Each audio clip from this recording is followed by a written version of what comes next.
ভাই ব্রাদার, কি অবস্থা সবার? আশা করি সবাই ভালো আছেন। আমি চলে আসছি এয়ারড্রপ মেন্টরসে। তো আমি আমার এয়ারড্রপ মেন্টরস আমার টেলিগ্রাম চ্যানেলের মধ্যে কিন্তু বিগত কিছুদিন আগে ক্যাটস ম্যানিং নামে একটা প্রজেক্ট শেয়ার করেছিলাম। এই ক্যাটস ম্যানিংটা কিন্তু বর্তমান মার্কেটের মধ্যে ফুল ট্রেন্ডিংয়ে চলতেছে। এটা কিন্তু আমাদেরকে 7 তারিখ পেমেন্ট দিতে যাচ্ছে। তো আপনারা অনেকে কিন্তু ক্যাটস ম্যানিংয়ে কাজ করেছেন। তো এই ক্যাটস ম্যানিং নিয়ে কিন্তু অনেকের অনেক রকম প্রশ্ন রয়েছে। তো প্রশ্নগুলো হলো, ভাই আমি ক্যাটস ম্যানিং থেকে টোকেনগুলো কীভাবে এক্সচেঞ্জের মধ্যে উইথড্র করবো, ভাইয়া আমার কেন নট এলিজিবল লেখাটা দেখাচ্ছে, ভাইয়া আমি নতুন ইউজার, আমি কীভাবে জয়েন করব, এরকম বিভিন্ন রকম প্রশ্নবিত্ত রয়েছে। তো আমি সম্পূর্ণ প্রসেসগুলো আপনাদেরকে বিস্তারিত ভিডিওতে দেখিয়ে দিচ্ছি। তো আমি আমার টেলিগ্রাম চ্যানেলে শেয়ার করা ক্যাটসের অফার লিঙ্কে ট্যাপ দিলাম। তো ট্যাপ দেওয়ার পর একটু লোডিং নিচ্ছে।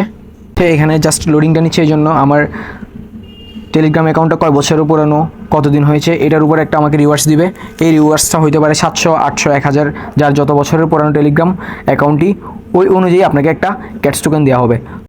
তো আমি আমার টেলিগ্রাম চ্যানেলে জয়েন লিঙ্কে ক্লিক করার পরে এই যে ক্যাটসের হোম পেজে চলে আসলাম। ক্যাটসের হোম পেজে আসার পরে দেখতে পাচ্ছেন যে আমার এখানে কিন্তু 10,916টা কিন্তু কয়েন ক্যাটস দেখাচ্ছে, মানে এটা ক্যাটস টোকেন দেখাচ্ছে। ঠিক আছে, তো আমি এতগুলা ক্যাটস টোকেন কীভাবে করেছি, তো আপনারা নতুন ইউজার যারা আছেন তারা কীভাবে করবেন তাদের উদ্দেশ্যে বলতেছি। এই যে দেখতে পাচ্ছেন এখানে অনেকগুলো টাস্ক আছে। তো টাস্কগুলো কিন্তু আপনারা কমপ্লিট করতে অনেকেই পারবেন না। যারা নতুন ইউজার তারা কীভাবে করবেন আমি কিন্তু আপনাদেরকে একটা টাস্ক পূরণ করে দেখিয়ে দিচ্ছি। জাস্ট এই যে এখানে দেখতে পাচ্ছেন, এখানে আমি একটা দেখা দিচ্ছি, play in staff game. Just এখান থেকে আমি ওপেনে ক্লিক করলাম। ওপেনে ক্লিক করার পরে জাস্ট এখান থেকে আমি স্টার্ট করতে হবে না, আমি ক্যান্সেল দিয়ে বেরিয়ে গেলাম গা। দেখতে পাচ্ছেন এখানে 10,900 কতটা ছিল আমার, এখন কিন্তু 11,060 রয়ে গেছে গা। আমি এখান থেকে কিন্তু 100টা গেট পেয়ে গেছি গা। তো আপনারা এভাবে যতগুলো টাস্ক আছে এখান থেকে সবগুলো এভাবে কমপ্লিট করে নেবেন। তারপর আরও এখানে কিছু প্রসেস আছে স্টুডেন্টটা বাড়ানোর। আমি কীভাবে বাড়াবেন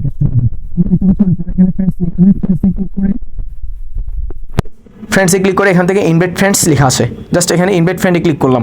ইনভাইট ফ্রেন্ডে ক্লিক করার এখানে আপনাদের বন্ধুবান্ধব সবাই যারা যারা আছে সবাইকে আপনারা এখান থেকে সেন্ড করে কিন্তু এখান থেকে ভালো ক্যাটস টোকেন আর্ন করে নিতে পারবেন। তারপর এর পাশাপাশি আরও কিছু ট্রিক্স আছে, যেমন এখানে অ্যাভাটারের মধ্যে দেখতে পাচ্ছেন যে এই যে নিচে ফ্রেন্ডসের পাশে লেখা আছে অ্যাভাটার। তো আমি অ্যাভাটারে ক্লিক করলাম। অ্যাভাটারে ক্লিক করার পরে দেখতে পাচ্ছেন এখানে আপগ্রেড লেখা আছে, আপগ্রেড ক্যাট। তো আমি আপগ্রেড ক্যাটে ট্যাপ দিলাম। আপগ্রেড ক্যাটে ট্যাপ দেওয়ার পরে এখানে ক্লিক করার পরে জাস্ট এখানে আমার ফোনে থাকা গ্যালারির মধ্যে কিন্তু আপনার বিড়ালের ছবি তুলে রাখতে হবে, অথবা আপনার যে কোনো ক্রোম ব্রাউজার বলেন, ফেসবুক বলেন, যে কোনো জায়গা থেকে আপনার একটা বিড়ালের ছবি বা পিকচার ওখান থেকে আপলোড করে আপনারা এখানে সেন্ড করে দেবেন। এই যে এখানে ট্যাপ দিলাম। এখানে ট্যাপ দেওয়ার পরে আমার আপলোড হচ্ছে এআই ইজ কুকিং লেখাটা আসছে। এআই ইজ কুকিং লেখাটা আসার পরে যে দেখতে পাচ্ছেন আমি 360টা ক্যাটস কিন্তু ফ্রিতে পেয়ে গেছি। একটা ফটো আপলোড করে 360টা। তো এখানে ওয়েট ফর 23 আওয়ার্স লেখা আসতেছে। তো আপনি কিন্তু আরও 24 ঘন্টা পর আরেকবার নিতে পারবেন। আপনার প্রতি 24 ঘন্টা পর পর কিন্তু একবার নিতে পারবেন। এভাবেই কিন্তু আমি আমার তো দেখতে পাচ্ছেন 11,426 গেছে গা। তখন ছিল যে 11,026 ছিল, এখন 426 গেছে গা।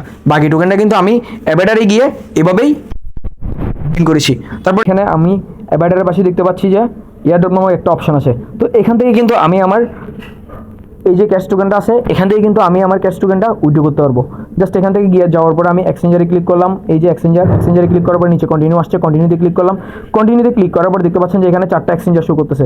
এখানে যে 4টা এক্সচেঞ্জার আছে আমি এই 4টা এক্সচেঞ্জারের উপরে কিন্তু এই ক্যাশ টোকেনগুলো কিন্তু উইথড্র করতে পারবো। তো আপনার ফোনে আপনার কাছে যে এক্সচেঞ্জারটা আগে থেকে খোলা থাকবে ওই এক্সচেঞ্জারের উপর আপনার ক্যাশ টোকেনগুলো উইথড্র করতে হবে। আমি যেহেতু আমার কাছে যেহেতু বাইবিট অ্যাকাউন্ট আছে, আমি কিন্তু বাইবিটের উপরেই উইথড্র করবো। তো আমি বাইবিট থেকে উইথড্র করে আপনাদেরকে দেখিয়ে দিচ্ছি। আপনারা সেম প্রসেসে গেট.io, কোকয়েন এবং বিটগেটের মধ্যে আপনারা উইথড্র করে নেবেন। তো আমি আমার বাইবিটে চলে গেলাম, ওখান থেকে সেন্ড হিয়ারে ক্লিক করলাম।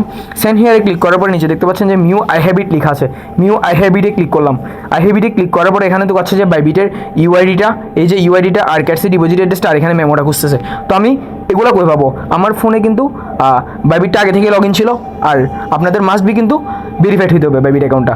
তো আমি আমার বাইবিট অ্যাকাউন্টে চলে আসছি সরাসরি। বাইবিট অ্যাকাউন্টে সরাসরি চলে আসার পরে এখান থেকে এই যে উপরে দেখতে পাচ্ছেন এখানে আমার প্রোফাইল মেনু আছে। এখানে মেনুতে চলে গেলাম। প্রোফাইলে যাওয়ার পরে দেখতে পাচ্ছেন এখানে ইউআইডি নামক একটা অপশন আছে। এই যে ইউআইডি নামক একটা অপশন আছে 21, লাস্ট ডিজিট কিন্তু 21। এখানে আমি কপি করলাম।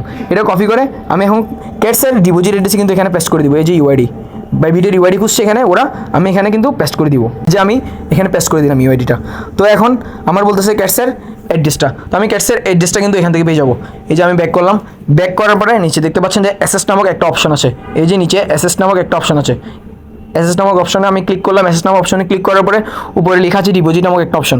এই যে ডিপোজিট। তো ডিপোজিটে আমি ট্যাপ দিলাম। ডিপোজিটে ট্যাপ দেওয়ার পরে এখান থেকে ডিপোজিট ক্রিপ্টো নামক যে অপশনটা আছে এই যে দেখতে পাচ্ছেন, এখানে ট্যাপ দিলাম। এখানে ট্যাপ দেওয়ার পরে এখান থেকে উপরে সার্চ বক্সে গিয়ে আমি ক্যাটস লিখবো, CATS, ক্যাটস লেখার পর ডান দিলাম। ডান দেওয়ার পরে এই যে দেখতে পাচ্ছেন এখানে ক্যাটসের ইয়েটা কিন্তু চলে আসছে। আমি এখানে ট্যাপ দিলাম, ক্যাটসে ট্যাপ দেওয়ার পরে এখানে নিচে টনে ট্যাপ দিলাম, টনে ট্যাপ দেওয়ার পরে ওকেতে দিলাম। ওকেতে যাওয়ার পরে এখানে দেখতে পাচ্ছেন যে ক্যাটসের ওয়ালেট অ্যাড্রেসটা শো করতেছে, এই যে ক্যাটসের ওয়ালেট অ্যাড্রেসটা, আর নিচে শো করতেছে যে মেমোটা। জাস্ট ওরা যে দুইটা জিনিস এসে এই দুইটাই। তো আমি ওয়ালেট অ্যাড্রেসটা কপি করে নিলাম। ওয়ালেট অ্যাড্রেসটা কপি করে এখানে আমি আমার ক্যাটসের ডিপোজিট অ্যাড্রেসের ওখানে এই যে ক্যাটসের ডিপোজিট অ্যাড্রেসের এখানে আমি কিন্তু পেস্ট করে দিচ্ছি। জাস্ট এখান থেকে আমি জিনিসটা পেস্ট করে দিলাম, পেস্ট করে দিলাম। এখন মেমোটা বাকি আছে, জাস্ট আমি মেমোটা কীভাবে করবো, জাস্ট ওখান থেকে মেমোটাতে যাই। এই যে দেখতে পাচ্ছেন এটা হলো আমার ক্যাটসের ডিপোজিট অ্যাড্রেসের মেমো, এই 104 লাস্ট 3টা জিট। জাস্ট এটা আমি কপি করলাম। কপি করার পরে এটা আমি আমার ওই যে ক্যাটসের ডিপোজিট অ্যাড্রেসের ওখানে কিন্তু পেস্ট করে দিব। এই যে দেখতে পাচ্ছেন মেমো, এটা এখান থেকে আমি এখানে পেস্ট করে দিলাম। পেস্ট করার পরে এখান থেকে আমি সেন্ড করে দিলাম, সেন্ড অপশানে দিলাম। সেন্ড অপশানে যাওয়ার পরে দেখতে পাচ্ছেন যে ইউ আর এলিজিবল লেখাটা আসছে। এখানে কিন্তু অনেকেরই কিন্তু ইউ আর এলিজিবল লেখাটা আসে নাই। অলরেডি কিন্তু আমার এখানে ওয়ালেটটা কানেক্ট করা হয়ে গেছে বাইবিট অ্যাকাউন্টের। তো আমি যেভাবে কানেক্ট করছি আপনারা কিন্তু ওভাবে কানেক্ট করতে হবে। যাদের যাদের ইউ আর এলিজিবল লেখাটা আসে নাই তারা কী করবেন, তাদের উদ্দেশ্যে আমি কয়েকটা কথা বলতেছি। আমি আমার চ্যানেলের মধ্যেও বলেছিলাম এখানে তাদের উদ্দেশ্যে। এই যে দেখতে পাচ্ছেন যারা যারা এলিজিবল হন না তাদের কিন্তু এরকম ইউ আর নট এলিজিবল লেখাটা আসছে। এখানে দেখতে পাচ্ছেন যে ইউ আর নট এলিজিবল লেখাটা কিন্তু অনেকেরই আসছে, ঠিক আছে। এখানে profession of and OG pass, এখানে ওজি পাস করতে বলতেছে। ওরা পাসটা দিয়ে রাখছে যে এখান থেকে ওরা ওজি পাস করতে বলতেছে। ওজি পাস করতে কিন্তু আপনার মাস্ট বি একটা টন খরচ করতে হবে। একটা টন মানে আপনার বাংলা টাকা কমপক্ষে 730 টাকা। তো আপনি 730 টাকা কেন খরচ করে ওজি পাসটা করতে হবে আপনার? আমি বলবো ফার্স্ট অপশনটা চুজ করার কোনো প্রয়োজন নেই। তো সেকেন্ড অপশন লেখা আছে, এই যে দেখতে পাচ্ছেন সেকেন্ড অপশনটা লেখা আছে অ্যাটলিস্ট ওয়ান ট্রানজেকশন। তার মানে এখানে অ্যাটলিস্ট ওয়ান ট্রানজেকশন, এখানে একটা ক্যাশের ওখানে একটা ওয়ান ট্রানজেকশনের একটা অপশন আছে। জাস্ট আপনার ওখান থেকে $1 কস্ট খরচ হবে, $1 টন যাবে, $1 মতো টন যেতে পারে। জাস্ট ওটা চাইলে মন চাইলে করতে পারেন, না চাইলে নেই। তো আমি বলবো এখানে ফ্রিতে যেহেতু করতেছি আমরা কেন এখানে $1 ডিপোজিট করবো, $1 কোনো ডিপোজিট করার কোনো প্রয়োজন নেই। কিন্তু 3 নম্বর ক্রাইটেরিয়া যেটা দিছে ওরা, এই যে দেখতে পাচ্ছেন 3 number criteria, a maximum of 5 friends, 15 task and 5 avatar updates. Just এখান থেকে বলতেছি ওরা 5 জন ফ্রেন্ডকে ইনভাইট করতে। আপনি যদি এখান থেকে যদি 5 জন ফ্রেন্ডকে ইনভাইট করেন, just you are not eligible লেখাটা কিন্তু চলে যাবে, তখন লেখা আসবে আপনার ইউ আর এলিজিবল লেখাটা। আর এখান থেকে যদি আপনি 15 টাস্ক কমপ্লিট করেন তাও হয়ে যাবে। 15 টাস্ক বলতে এখানে এই যে দেখতে পাচ্ছেন আমি যখন ঢুকছিলাম প্রথমে ওখানে যে টাস্ক কতগুলো আপনাদেরকে দেখাই দিছি, জাস্ট ওখান থেকে ওপেন করে প্রথম যে টাস্কটা দেখাই দিছি এরকম টাস্ক যদি আপনারা 15টা কমপ্লিট করেন তাহলেও আপনি এলিজিবল হয়ে যাবেন। আর এখানে 5 অ্যাবাটার আপডেট নামে একটা লেখা আসছে, এই যে দেখতে পাচ্ছেন 5 অ্যাবাটার আপডেট। এই ক্রাইটেরিয়াটা আপনারা কীভাবে পূরণ করবেন, এই যে আমি করে একটু আগে করে দেখাই দিলাম আপনাদেরকে। ক্যাটসে গিয়ে আমি আবার ক্যাটসে চলে যাচ্ছি। ক্যাটসে চলে যাওয়ার পরে এই যে দেখতে পাচ্ছেন নিচে অ্যাবাটার লেখা আছে। অ্যাবাটারে যাওয়ার পরে এখান থেকে যে একটু আগে একটা ফটো আপলোড করলাম, এই জায়গাটা থেকে যে একটা আগে ফটো আপলোড করলাম, এখানে কিন্তু আমার বলতেছে আরও 23 ঘন্টা পরে আরেকবার আপলোড করতে পারবো। এখানে যদি আমি যদি টানা 5 দিন যদি ফটো যদি আপলোড করি এই জায়গা থেকে, আমার কিন্তু ওই যে ইউ আর নট এলিজিবল লেখাটা আর আসবে না, এখান থেকে কিন্তু ইউ আর এলিজিবল লেখাটা চলে আসবে, ঠিক আছে। সো আপনারা এই কাজগুলো করতে যদি না পারেন অ্যাটলিস্ট 5 জন মেম্বারকে ইনভাইট করবেন। আপনি যদি 5 জন মেম্বারকে ইনভাইট করতে পারেন তাহলে আপনার এখানে ইউ আর এলিজিবল লেখাটা আমার মতো কিন্তু চলে আসবে। তো আমি আমার ক্যাটসের কয়েকটা আপনাদের কমিউনিটি থেকে যে কয়েকটা অ্যানাউন্সমেন্ট দিয়েছে, তো আমি ওদের কমিউনিটিতে গিয়ে যাই। কমিউনিটিতে প্রবেশ করার পরে দেখতে পাচ্ছেন যে এই যে ওখানে ওরা ফার্স্ট সিজনের জন্য আমাদেরকে 7 তারিখ কতটুক ওদের টোকেন সাপ্লাই রয়েছে, তারপর আমাদেরকে কত ফার্স্ট সিজনে কত বিলিয়ন টোকেন দিবে, দেন এভরিথিং আপনাদেরকে এখানে সম্পূর্ণভাবে বুঝিয়ে দিচ্ছি। এই যে দেখতে পাচ্ছেন এখানে ওরা বলতেছে যে ক্যাটসের টোটাল সাপ্লাই হলো যে 600 বিলিয়ন। এই যে ক্যাটসের টোটাল সাপ্লাই হলো 600 বিলিয়ন। তার মানে ওরা ফার্স্ট সিজন আর সেকেন্ড সিজন 2 সিজনে ভাগ করছে, 2 সিজনে ভাগ করছে। এখন কাদেরকে কীভাবে দিবে, এক্সচেঞ্জেসে দিবে যে আপনার 12%, তারপর আর্লি গ্রোথ সাপোর্টারে দিবে যে 10%, তারপর টিমকে দিবে যে ওদের টিম লিডারে যারা কাজ করতেছে টিমের মধ্যে ওরা ডিস্ট্রিবিউট করতেছে 6% টোকেন। আর এখানে স্ট্র্যাটেজিক ইনভেস্টমেন্ট যারা ইনভেস্ট করতেছে ক্যাটস টোকেনের উপরে ওদেরকে দিবে 4%। আর মিডিয়া পার্টনার যারা মিডিয়ার সাথে সংযুক্ত এই ক্যাটস টোকেন নিয়ে, ঠিক আছে, ওদেরকে দিবে 2%। আর অ্যাডভাইসরিকে দিবে 1% মাত্র। তো আমরা কিন্তু এখান থেকে কিন্তু ভালোই একটা ইয়ারড্রপ পাচ্ছি, দেখতে পাচ্ছেন অলরেডি সিজন 1 এবং সিজন 2 জন্য ওরা কিন্তু 100% থেকে 50% ইয়ারড্রপ, 55% ইয়ারড্রপ কিন্তু আমাদেরকে দিয়ে দিচ্ছে। আর একটা ওরা কথা বলছে যে 600 বিলিয়ন টোকেন সাপ্লাই দিকে কিন্তু ফার্স্ট সিজনে কিন্তু ওরা 180 বিলিয়ন টোকেন সাপ্লাই করতেছে। তার মানে এখানে বুঝতে পারতেছি নি মোটামুটি একটা ভালো প্রফিট করা যাবে আমাদেরকে।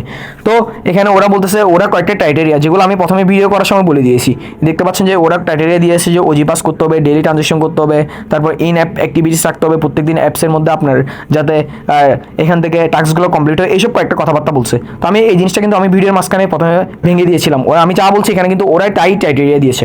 তারপর এখানে ওরা কথা বলতেছে কি এয়ারড্রপ ডিস্ট্রিবিউশনের উপরে 70% to cats with OG pass and daily transaction, ঠিক আছে। 70% কিন্তু যারা ওজি পাস করছে ওইসব ক্যাটস ইউজারদেরকে কিন্তু ওরা পেমেন্টটা করবে, এটাই বলতেছে। আর ওদের ফাইনাল স্ন্যাপশট নেওয়ার কথা ছিল যে কয় তারিখ, প্রথমে ওরা অ্যানাউন্সমেন্ট দিয়েছে যে 30শে সেপ্টেম্বর কিন্তু আমাদের ফাইনাল স্ন্যাপশট নেওয়ার কথা ছিল, তার মানে 30শে সেপ্টেম্বর কিন্তু আমাদের এই ক্যাটস মাইনিংটা অফ হওয়ার কথা ছিল, কিন্তু ওরা সময়টা পরিবর্তন করে, এই যে দেখতে পাচ্ছেন একটু নিচে গেলে ওরা সময়টা পরিবর্তন করে কিন্তু এখানে দিচ্ছে যে এই 3 অক্টোবর, আবার সময়টা পরিবর্তন করছে, 3 অক্টোবর ফাইনাল স্ন্যাপশট নিবে। ওরা ওই দিন রিকভার করতে পারে না, 30শে সেপ্টেম্বর কিন্তু ওদের স্ন্যাপশট নেওয়ার কথা ছিল, ওই দিন ওরা ওদের সম্পূর্ণ কার্যক্রমগুলো কমপ্লিট করতে পারে না, বিধায় আমাদেরকে আরও 3টা দিন বাড়িয়ে দিয়েছে যে আমরা মাইনিং করার জন্য, আমরা যাতে বেশি বেশি করে টোকেন গেইন করতে পারি। সো আপনারা এখান থেকে ওদের স্ট্র্যাটেজিটা বুঝতে পারছেন। আর এখানে বর্তমানে বিটগেটের মধ্যে মোটামুটি ক্যাটস টোকেনের প্রাইস চলতেছে 0.006 করে, তার মানে এখানে মোটামুটি আপনি ভালো একটা প্রফিট গেইন করে নিতে পারবেন আশা করি। তো এগুলো ছিল যে ওদের ক্যাটস কমিউনিটির বিভিন্ন রকমের ক্রাইটেরিয়া এবং ওদের সম্পূর্ণ সকল আপডেট। তার মানে বুঝতেছেন এই যে ক্যাটস মাইনিংটা কতটুকুই মোটামুটি একটা স্ট্রং প্রজেক্ট, এটা কিন্তু অলরেডি বুঝে গেছেন আপনারা। তো আমি আমার অলরেডি আবার এয়ারড্রপ মেন্টরস আমার টেলিগ্রাম চ্যানেলের মধ্যে চলে আসছি। এখানে দেখতে পাচ্ছেন যে আমি এই ক্যাটস মাইনিং নিয়ে কিন্তু বেশ কয়েকবার এখানে কথা বলেছিলাম। এখানে সবসময় আমি আমার টেলিগ্রাম চ্যানেলের মধ্যে ক্যাটস মাইনিংয়ের মধ্যে যত নতুন নতুন ভালো ভালো প্রজেক্ট আসে আপকামিং সব প্রজেক্টে কিন্তু আমি কিন্তু আপডেট দিয়ে থাকি। আর এই ক্যাটস মাইনিং কিন্তু আমরা 7 তারিখ সেল করে কিন্তু টাকা নিতে পারবো, 100% 7 তারিখ সেল করে টাকা নিতে পারবো। 3 অক্টোবর কিন্তু মাইনিং অফ হয়ে যাবে। তো 3 তারিখের আগে আমাদের যা করা তা সব কিছু কমপ্লিট করে ফেলতে হবে। তো এই ছিল ক্যাটস মাইনিংয়ে কাজ করার মূল প্রসেস, আশা করি বোঝাতে পেরেছি। তো এই ছিল ক্যাটস মাইনিংয়ের মূল প্রসেস, আশা করি আপনাদেরকে ভালোভাবে বোঝাতে পেরেছি। আর ক্যাটসের জয়েন লিঙ্কটা আপনারা ভিডিও ডিসক্রিপশন বক্সে পেয়ে যাবেন, আর ডিসক্রিপশন বক্সে আমার টেলিগ্রাম চ্যানেল লিঙ্কটাও দেওয়া থাকবে। ইউটিউব চ্যানেলটি ভিডিওটি ভালো লাগলে ইউটিউব চ্যানেলটি সাবস্ক্রাইব করে দিবেন। সবাই ভালো থাকবেন, সুস্থ থাকবেন, আসসালামু আলাইকুম।